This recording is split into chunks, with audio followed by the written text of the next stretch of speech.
সুপ্রিয় দর্শক, আসসালামু আলাইকুম। কৃষি চ্যানেলটি আর পক্ষ থেকে সবাইকে আন্তরিক শুভেচ্ছা অভিনন্দন। আজকের এপিসোডে আলোচনা করব শশা চাষ নিয়ে।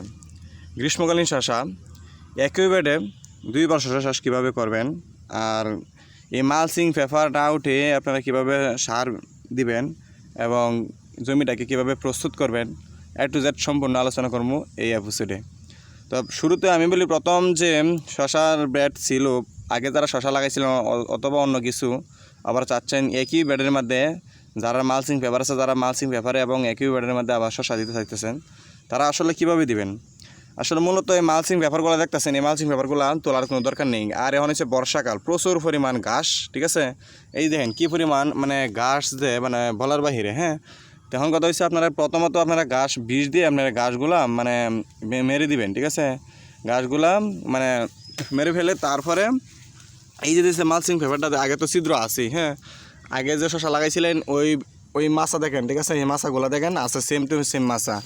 তো আরও আগে আমি শশা লাগাইতাম এই বেডের মধ্যে, কিন্তু এই বর্ষাকালের জন্য এবার বর্ষাটা বেশি হচ্ছে, এই জন্য আমি তৈরি করতে পারি নাই। অথচ এই জমির 1 মাস পরে রয়েছে এভাবেই, ঠিক আছে। 1 মাস আগে শশার হারভেস্ট করা শেষ হয়েছিল।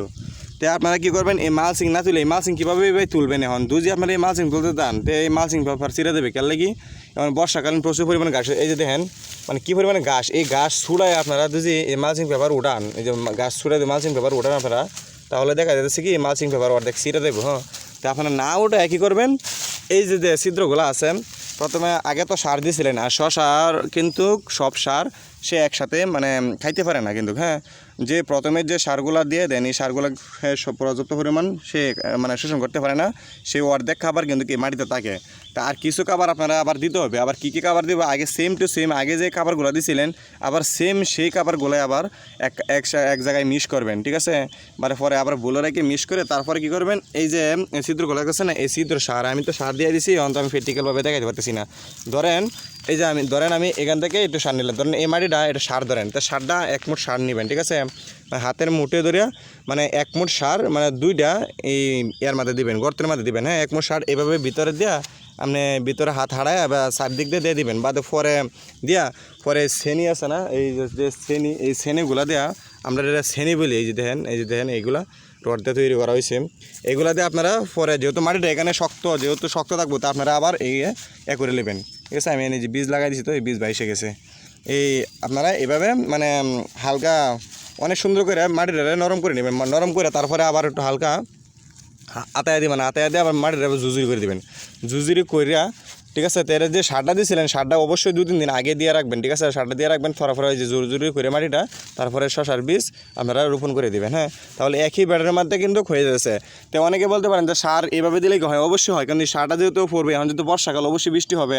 তো বৃষ্টি হলে এই মাটিটা পানি পড়লে দেখা যাচ্ছে কি সারটা কিন্তু গলে দিলে আবার এই বেডের মধ্যে থাকবো। আর আগের পর্যাপ্ত পরিমাণ আগের যে খাবারগুলো দিয়েছিলেন, এই খাবারগুলো সেম টু সেম কিন্তু খাবারগুলো আছে, এমন না যে আগের খাবার না, এতে হবে কি না, অবশ্যই হবে, ঠিক আছে। এই দেখেন আমি এখানে কিন্তু এই যে শশা আবার একই বেডের মধ্যে আবার দ্বিতীয়বার শশা দিতেছি কিন্তু, আর A to Z আপডেট আমি দেখাবো আপনাদেরকে। এখানে কীরকম শশার ফলন হয়, গাছ কীরকম হয়, কীভাবে আমি ট্রিটমেন্ট করি, কী কী ওষুধগুলো স্প্রে করি। আর বিশেষ করে যে বর্ষাকালীন কিন্তু পুরুষ ফুল বেশি আসে, ঠিক আছে। আমি এখানে লাগাইতেছি মেটাল সিটের একটা এই শশা আছে, আমি মেটাল সিটের আমি শশা বীজ দিতেছি। আগে ছিল এখানে ময়নামতি ভালো ফলন দিছিল এখানে আমার, ঠিক আছে। এখনও ময়নামতি একটা প্যাকেট আনছি, কিন্তু 1 প্যাকেট অন্য লাগাই না। এখানে আমি মেটাল লাগাইতেছি, মেটাল সিটের, ঠিক আছে। মেটাল সিটের বীজ শশা দিতেছি। এখন আজকে জুলাই মাসের 17 তারিখ, ঠিক আছে। এই জুলাই 2-3 দিন আজকে আমি বীজ লাগাই দিয়েছি। আগে জমি তৈরি করে নিয়ে নিয়েছিলাম। হ্যাঁ, আজকে আমি ভিডিও করতেছি যে আমি আগে জমি তৈরি করে নিয়ে নিছি, এখন শুধু খালি যে বীজ দিয়ে দিছি। আর আশা করি তো এই বর্ষাকালীন এবং গ্রীষ্মকালীন শশা তো 30 দিনে কিন্তু হয়ে যাবে। হ্যাঁ, তো আপনারা অবশ্যই এভাবে জমিটা প্রস্তুত করবেন, তাহলে আশা করি আপনারা গাছ সুন্দর সুস্থ থাকবে এবং মালচিং পেপার ছিঁড়বে না, মালচিং পেপার আনামা থাকবে। আর যদি মালচিং পেপার আপনারা এই তুলতে জানতেন কী পরিমাণ ঘাস, আবার অনেক কামলা খরচ হয়ে যাবে। তাই কামলা খরচ কোনো দরকার নেই গিয়া, আগে যা খরচ করছেন তো করছেনই। এখন শুধু আপনারা এই একটু সার দিয়ে বেডের ভিতরে একটু সার দিয়ে তারপরে আপনারা বীজগুলো সুন্দর করে রোপণ করে দেবেন। আর অবশ্যই বীজগুলো কিন্তু ছত্রাকনাশক দিয়ে মানে ওষুধ দিয়ে মিক্স করে তারপরে দিয়েন। হ্যাঁ, পরে আপনারা আস্তে আস্তে যে অনুখাদ্যগুলো আছে বা তো পরে আপনারা গাছ যে সময় যেহেতু এখন গরমকাল গাছ তাড়াতাড়ি ভরে যাবে, 7-10 দিন গেলে পরে যে গাছের 3-4 পাতা হয়ে যাবে ওই সময় আপনার NPK, ঠিক আছে, NPK একটা সার আছে, ওই সারটা আপনারা দিবেন। ওই সারটা দিলে আপনার গাছটা সুস্থ সবল থাকবো, ঠিক আছে। খাদ্যের জন্য খাদ্যে ঘাটতির জন্য কোনো অভাব থাকে গাছের, তেলে ঘাটতি থাকলে ওই যে সারটা স্প্রে করে দেবেন এই NPK সারটা, ওইটা কিন্তু এই ঘাটতিটারে পূরণ করে দেবে অবশ্যই কিন্তু। হ্যাঁ, তা আপনারা অবশ্যই NPK সার ব্যবহার করবেন যে কোনো ছোটো গাছে।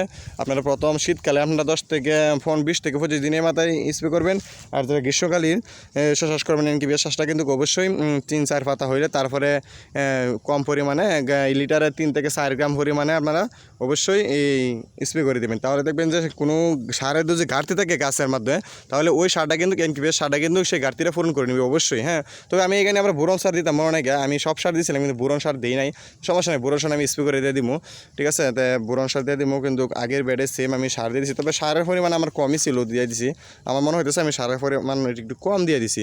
তো আপনারা অবশ্যই একটু বেশি হারে দিবেন, কারণ শশা গাছে যেহেতু খাদ্য যত বেশি দিবেন ততই ভালো হবে। আর বিশেষ করে শশা গাছে কিন্তু আপনারা পটাশ সারটা বেশি ব্যবহার করবেন। হ্যাঁ, কারণ পটাশ সারটা কিন্তু শিকড়ের অনেক উপকার করে, আর শশা গাছ কিন্তু পটাশ সারে অনেক পছন্দ করে। পটাশ মানে ওই লাল সার যেটা আছে ওইটা।